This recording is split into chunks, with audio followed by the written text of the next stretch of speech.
Yeah, this is the retail box experience, and this is exactly what you're going to get if you buy an iPhone 7. So they're both 256 gig iPhones. Let's go ahead and open the boxes. We'll start with the glossy black. We'll start with the jet black iPhone. You notice it's a black box. If you buy a jet black iPhone, you'll get one of those rare black Apple boxes. And right off the bat, you don't get the phone at the top.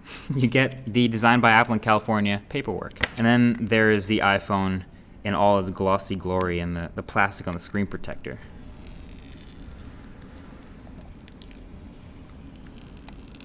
And that is about as fingerprint free as this iPhone will ever be, but there it is. And we'll go ahead and put this on the side and see what we get in the box.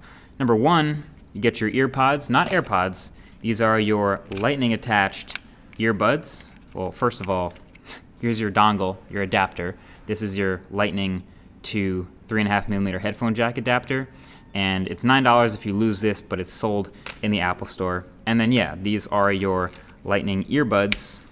You can see with the lightning connector right there. You will get a lightning cable to connect to your computer, connect to iTunes if you ever decide to do that, and your wall adapter. So let's go ahead and move on and get the matte black iPhone out the box, because I have a feeling it's gonna look very similar inside, but let's go ahead and make sure. So again, no phone at the top, paperwork.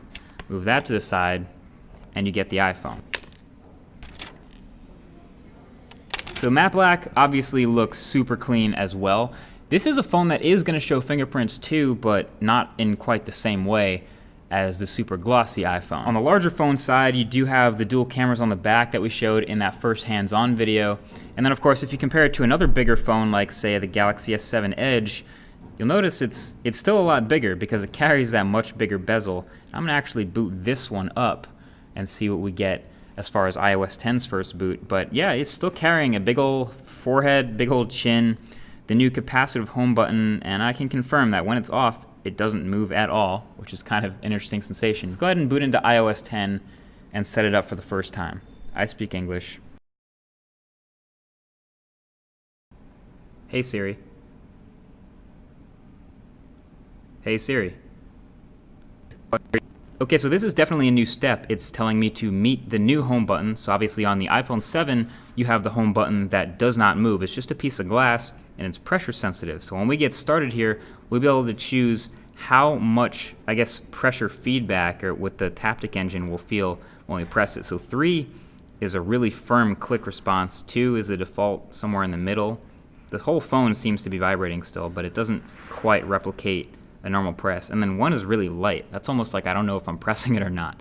So I'm gonna go all the way up to 3 so I know when I'm pressing the button. So there we are in iOS 10 on the iPhone 7. And obviously a lot of the stuff you'll see here is exactly the same as it would be on any other phone that's running iOS 10, like my iPhone 6s, but obviously on the new chip, a little bit faster, a little bit smoother, and a little bit more interesting with this new home button setting. A quick run through Geekbench 4 for kicks, since this is the new A10 Fusion chip.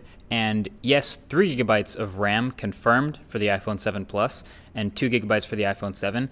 But yeah, you can see the final score is pretty great, especially the multi-core, right up there, actually above Snapdragon 820 devices. But yeah, there you have it. That is your first look at the iPhone 7 in your jet black and your matte black, and a good look at the differences between them.